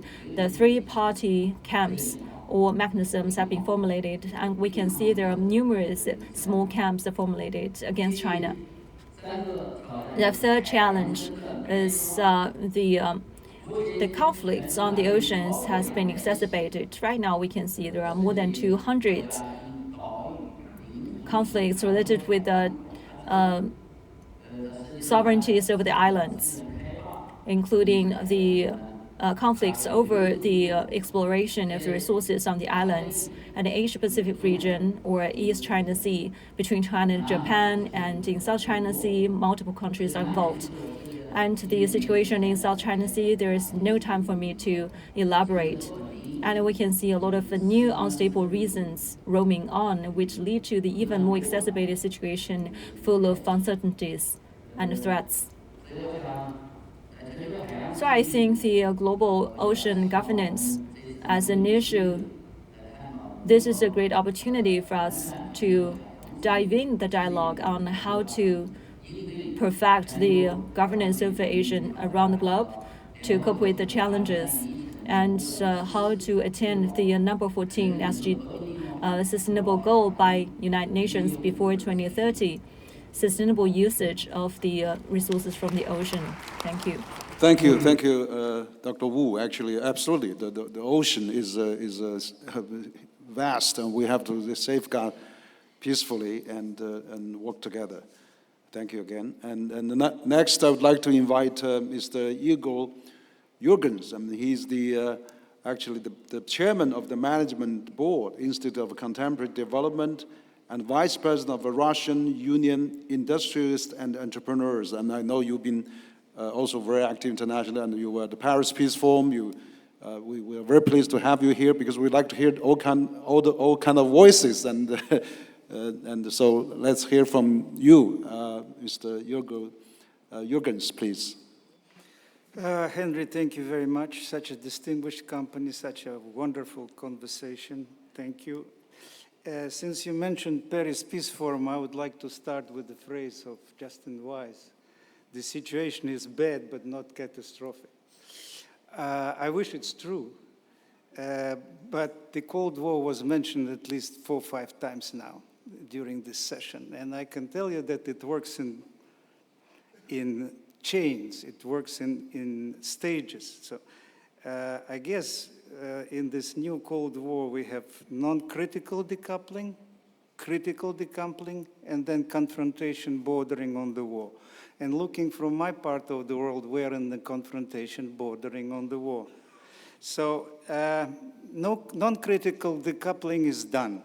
We don't have trust, and we don't have institutions, even diplomatic ones, to talk to each other. I mean, talking from Moscow, for example, to Washington or to Kiev. Critical is in the making, because then it looks like an iron curtain in terms of technology, iron curtain in terms of scientific research and exchanges, and even iron curtain in terms of travel, which is becoming non-available to us guys. So from this point of view, we're reaching the stage of confrontation, which is very dangerous and which has to be avoided at any cost. The sphere of influence and the sphere of responsibility of Russia is, of course, Ukrainian situation. We will not be able to solve it alone because of as I mentioned, there are no institutions available to us. So great hope is pinned on our big brother, China, who came out with 12-point solutions. 12-point program of solution of this issue. We definitely hope on the very constructive involvement of the Chinese diplomacy on the highest levels. We know of the talks between our presidents, and we know of the talks of the president of China with Macron, with other leaders on this issue, and that's critically important for us. And we know the 10 points of the Swiss conference, which starts on the 15th of June in Switzerland, on the same issue. Russia will not be there, but China will be there, and a lot of other people and a lot of other governments will be presented there. So in terms of the looking for a solution for this very acute problem in the center of Europe, we hope that we will be able to find some kind of ceasefire first, and then peace negotiations further. Definitely, we all understand that without some kind of guarantees to both sides, to President Zelensky and to President Putin, nothing will happen. And these guarantees could be probably given by 2 major leaders of the bipolar world, by China and the United States. And from this point of view, we will definitely wait for the November elections in the United States, because depending on who wins there, a lot will depend on what happens in our part of the world. So looking forward to all of these situations, I can tell you that I agree with my immediate neighbor, Antonio, that globalization is alive. globalization is proven in many cases to be the best case solution. Globalization is the only solution if we want to take serious care of the sustainable development and saving our planet from the major climatic disasters. But to get back to the normal, constructive, cooperative global governance, we have to solve a couple of issues, not minor ones, like Ukrainian, like Middle Eastern. And definitely, we look forward to a very constructive involvement of the major players, which are the United States and China nowadays. And with all my due respect to multipolarity, I believe stronger in bipolarity. Thank you very much. Thank you, Mr. Jorgens, and very interesting discussion. I think that's absolutely right. I think we need to talk, and we need engagement. We need all parties to start talking, and that's why I think the CCG would like to provide a platform for that kind of exchanges, which is very good. And we hope the old peace plan from China, peace from Switzerland, and from other countries will gradually. And all the key players will have to work together, and that's exactly the purpose of all the dialogues we're having here. So thank you again for all those discussion.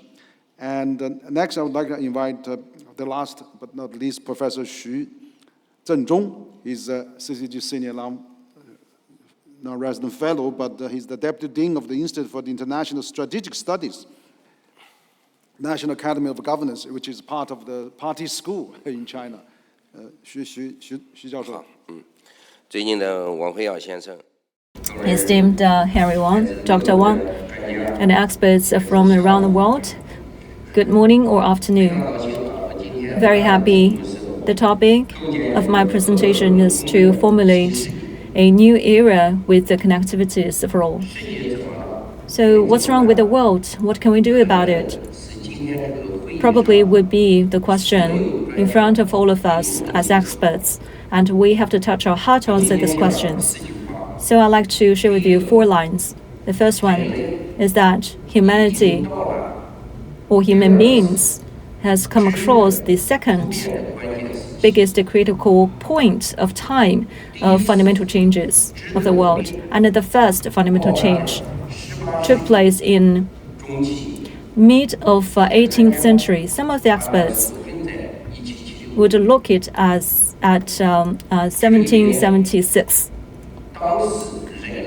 Back then, human beings or the human society transformed from farmers or agricultural dominated society to industrialized society.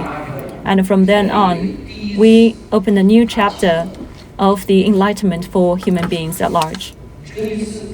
Right now, people would look at 2020 as the point of time of the fundamental changes, or say 2023 at this point of time or period. The new data revolution has brought mankind from industrial civilization to digital civilization. Whether you agree or not, digital civilization is coming. As some of the previous speakers already talked about the artificial intelligence, and as Ms. Sun said, should AI be used to write academic paper? This is a new tool. This is something for discussion. Now the Ministry of Education of China is thinking about training students using AI to write academic paper. And secondly, the digital technology has turned the world into a village. The global governance architecture has become the largest global public good.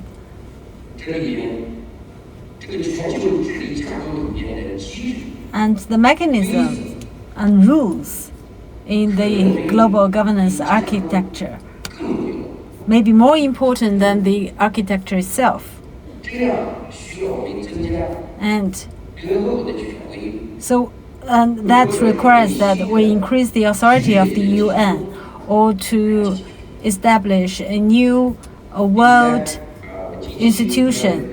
And thirdly, recently I published a book which is called Digital World, a Digital Society and Infrastructure.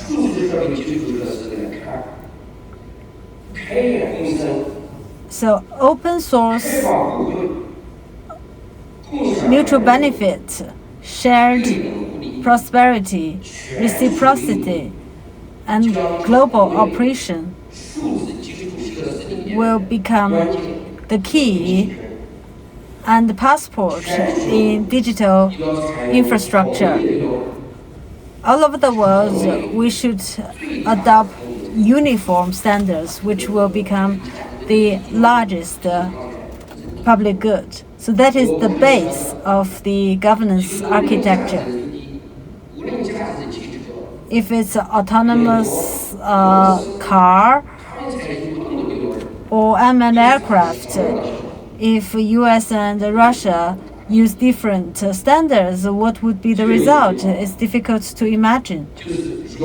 One last word. Convergence and integration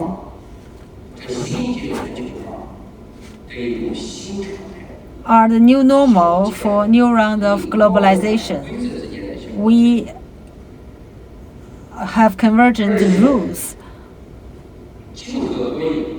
and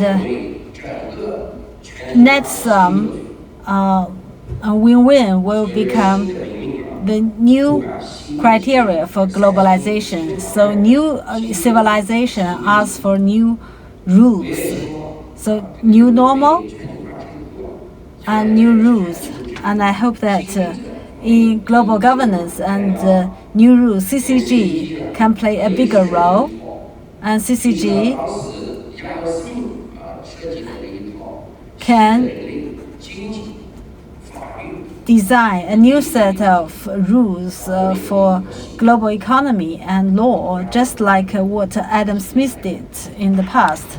That's the end of my presentation. Thank you. Thank you, Professor Xu. You are very kind, but I think you're absolutely right. The digital civilization is really happening, and we don't want to see the digital world divided. You know, we don't want to have different sanctions or decoupling. I think the digital world, we have to really work together and follow the law of economics. That's very, very important. So I think we probably have to conclude now because we're already running a bit behind schedule. But I want to thank all roundtable speakers as very well discussed and excellent points, a lot of recommendation proposals, and a lot of insights and new forward-looking feedback. So we'll well document that. We have actually we have a Twitter, we have social media, and we'll highlight some of your points. And also we hope that we'll make a well documented summary, and we can submit to different organizations of government for further benefit. So I would like to call the end of this roundtable, and we're going to have a lunch outside. And thank you very much. Thank you.